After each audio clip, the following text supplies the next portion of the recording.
오늘 하루는 어떠셨어요? 이리저리 치이고 괜히 기운 빠지는 그런 날이진 않았나요? 자, 지금부터 세상에서 제일 편한 자세로 눈을 감고 누워서 제 이야기에 귀 기울여 보세요. 숨도 크게 한번 쉬었다가 뱉어보시고요.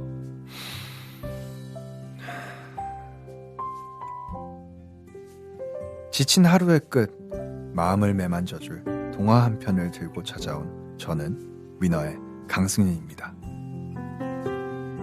영감님이 하는 일은 항상 옳아요 들려드리겠습니다.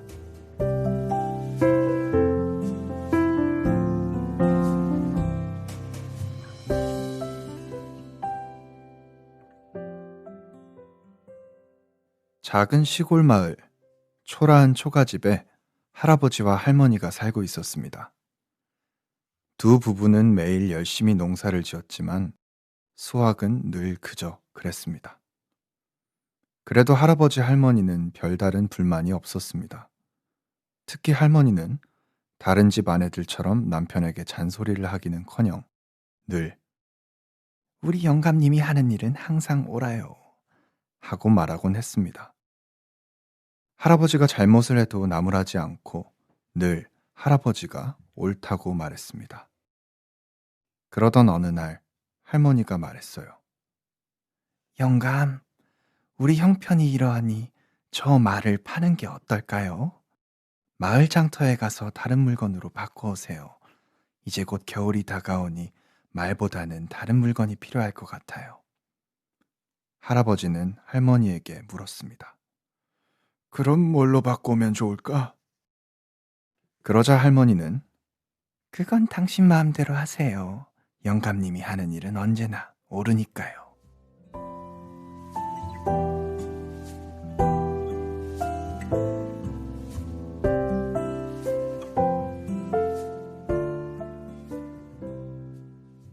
할아버지는 멋지게 차려입고 장터로 향했습니다.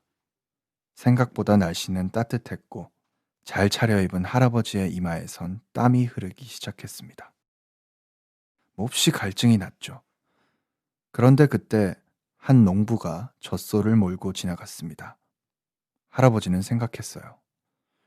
저 젖소랑 내 말을 바꿔야겠군. 그럼 당장 우유를 먹을 수 있을 테고 또 할멈도 좋아할 거야. 할아버지는 농부에게 다가가서 말이랑 젖소를 바꾸자고 했어요. 농부가 마다할 리가 없었죠. 말이 젖소보다 비쌌거든요. 그렇게 젖소와 함께 가다가 이번엔 한 소년이 양을 끌고 오는 것을 보게 됐어요. 양은 포동포동 살이 올라 너무 예뻤고 털도 탐스러웠죠. 할아버지는 젖소랑 양을 바꿔야겠다고 생각했습니다. 양젖으로는 치즈도 만들 수 있고 또 양털도 얻을 수 있으니까요. 자네, 내 소랑 그 양을 바꾸지 않겠나? 소녀는 아주 기뻤습니다. 양보다 젖소가 훨씬 비쌌거든요. 할아버지는 아주 흐뭇했죠. 할머니가 양을 보면 무척 기뻐할 것 같았거든요.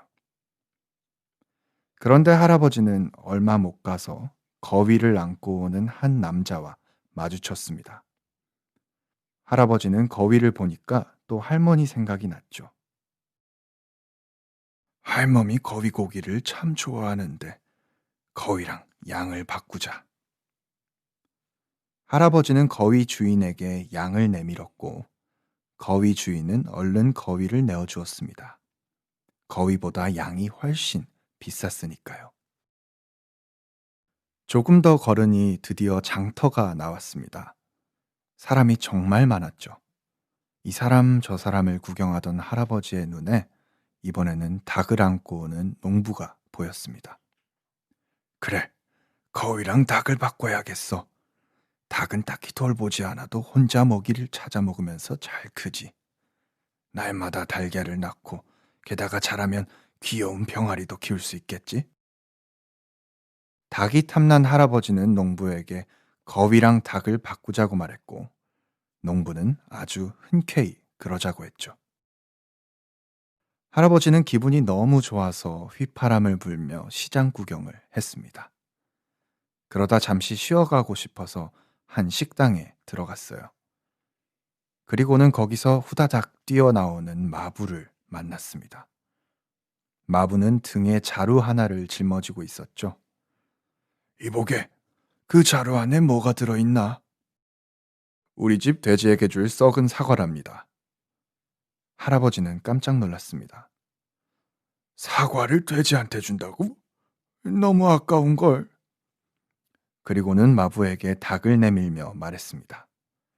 그러지 말고 그 사과를 내게 주시오. 그럼 내 닭을 드리리다. 이번엔 마부가 깜짝 놀랐습니다. 썩은 사과랑 닭을 바꾼다니 이런 횡재가 어딨겠어요.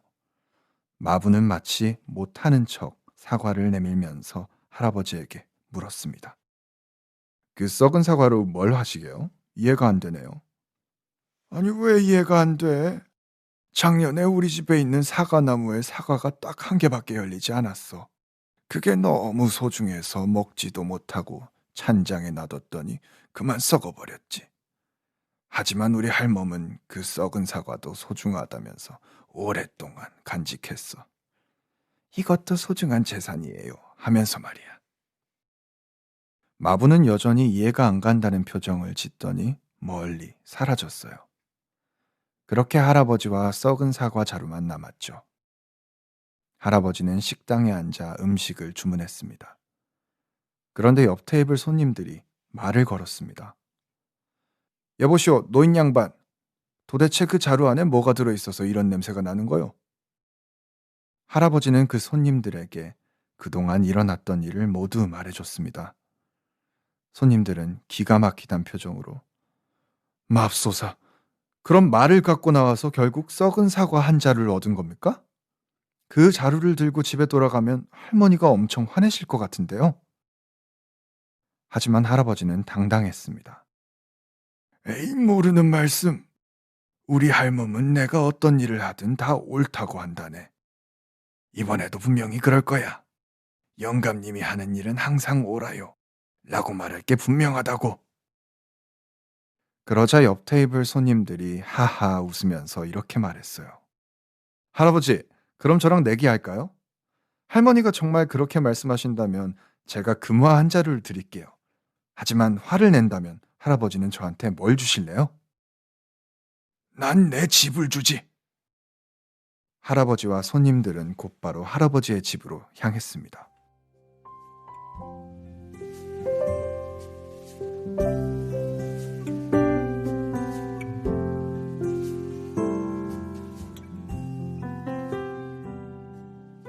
저 멀리서 할아버지가 오는 걸 발견하고는 할머니가 달려 나와서 반갑게 맞아주었죠. 영감, 멀리 다녀오느라 고생 많았죠? 그래, 말을 뭘로 바꿔 오셨소? 내가 말을 젖소하고 바꿨지. 그러자 할머니는 기쁨이 가득한 목소리로 말했습니다. 너무너무 잘했어요. 그럼 우유도 먹을 수 있고 또 치즈랑 버터를 만들 수도 있겠네요. 할아버지는 말을 이어갔죠. 그런데 그 젖소를 양이랑 바꿨어? 할머니는 또 행복해하며 말했어요. 어머나, 양이라고요? 그래요. 이제 곧 겨울이니 양이 좋겠네요. 양털로 옷도 해 입고 모자도 만들었으면 좋겠군요. 그런데 그 양을 다시 거위랑 바꿨다오.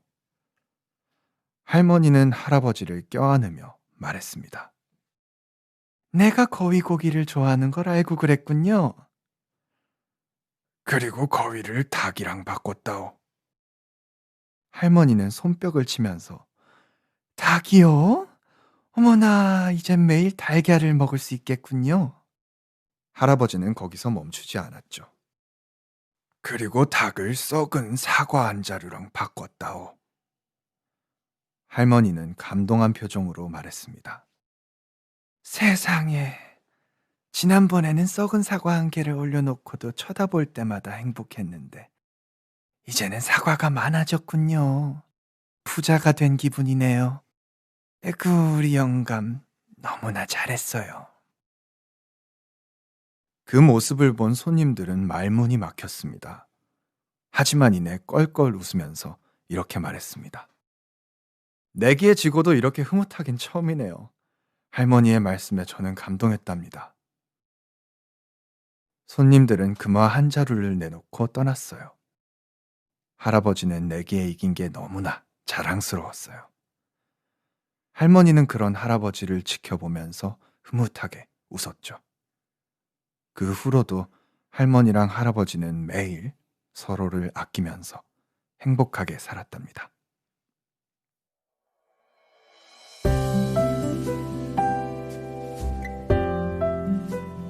어때요? 이 이야기 속 할머니처럼 내가 하는 일을 늘 믿어주고 나에게 힘을 실어줄 누군가가 곁에 있다면 우리는 뭐든지 해낼 수 있을 것 같은데 말이에요. 내일은 꼭 그런 사람을 만날 수 있을 거예요. 이제 당신의 꿈이 시작될 시간이에요. 모두 좋은 밤 되세요.